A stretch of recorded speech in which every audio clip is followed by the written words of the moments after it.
Salut, c'est Léo. Ça dit quoi ce matin? Si tous les otages ne sont pas ramenés d'ici samedi midi, qu'un véritable enfer se déchaîne.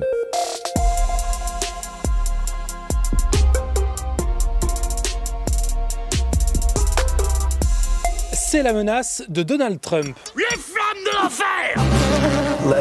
Je tiens la main, l'allumette! L'enfer pour le Hamas s'il ne reprend pas immédiatement sa libération des otages.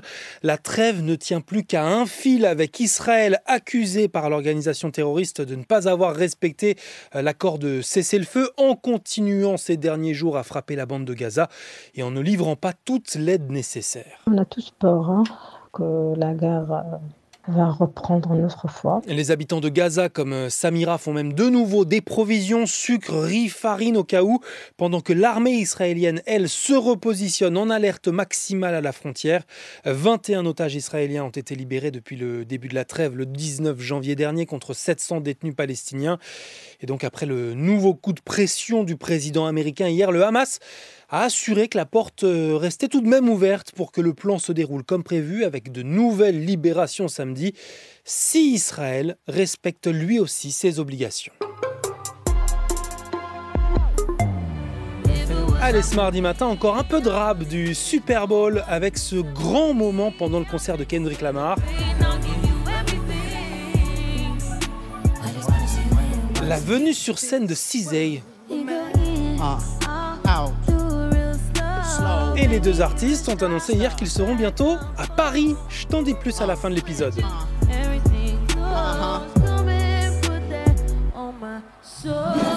Dans le reste de l'actu, l'espoir pour 2 millions de femmes souffrant d'endométriose en France. Comment on peut avoir mal comme ça sans mourir? Des douleurs insupportables dans le bas-ventre et un long parcours médical, puisque cette maladie gynécologique n'est en moyenne diagnostiquée qu'au bout de 7 ans.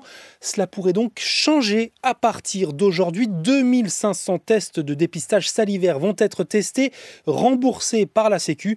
Et si cela fonctionne bien, ils seront généralisés. Sauf que moi, par exemple, dans mon cas, lorsque j'avais mes règles, j'avais mal 3 semaines par mois. Donc j'avais mal une semaine avant, une semaine pendant, une semaine après. À te signaler également ce mardi l'augmentation de la taxe soda confirmée avec l'adoption par 49.3 du budget de la sécurité sociale. C'était une recommandation des autorités de santé pour lutter contre l'obésité ou encore le diabète. Mais les industriels comme Coca, dont le prix pourrait augmenter de 16 centimes par litre, crient au scandale. La taxe soda va désormais rapporter 800 millions d'euros chaque année à l'État contre moitié moins 400 millions jusqu'ici depuis 2012. Nous sommes présents aujourd'hui pour goûter 57 sodas. Mais vous venez là, ça me tue la gueule. Non, ça va. Je vais calmer ça avec des chips.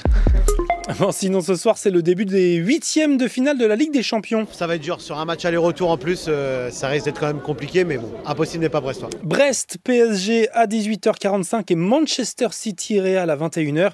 Mais moi, ce mardi matin, je voulais aussi te parler de cette nouvelle polémique en Espagne. La joueuse du FC Barcelone, Mapi León, accusée d'attouchement sexuel en plein match contre l'Espagnol Barcelone. 15e minute, corner pour le FC Barcelone, ça se bouscule dans la surface de réparation. Les caméras se braquent alors sur un duel entre Mapi León et Daniela Caracas. Et on voit bien la première toucher l'entrejambe de son adversaire et lui demander, selon une retranscription des médias espagnols, si elle a un pénis. L'Espagnol Barcelone dénonce un geste inacceptable. Mapi León, elle, réfute ces accusations. Elle assure que c'est Daniela Caracas qui l'a bousculée et qu'elle ne lui a touché que la jambe en lui demandant « Qu'est-ce qui t'arrive ?» En tout cas, cette nouvelle affaire intervient dans un contexte déjà brûlant en Espagne avec le procès depuis une semaine de l'ancien patron de la fédération espagnole, souviens-toi, accusé d'un baiser forcé à une joueuse après la victoire de l'Espagne en finale du Mondial 2023. Mapi León faisait alors partie des joueuses grévistes qui avaient mené la fronde contre Luis Rubiales. Et donc, si tu faisais pas partie des 120 millions de téléspectateurs à avoir regardé la finale du championnat de football américain dans la nuit de dimanche à lundi, bah t'inquiète, on va pouvoir se rattraper. La France aussi va avoir droit à une prestation digne du Super Bowl. Kendrick Lamar et CZA annoncent effectivement 13 concerts supplémentaires en Europe, dont un le 15 juillet prochain à Paris La Défense Arena.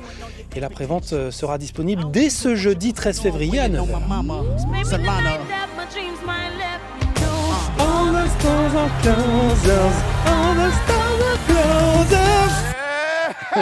C'était Léo de France Info.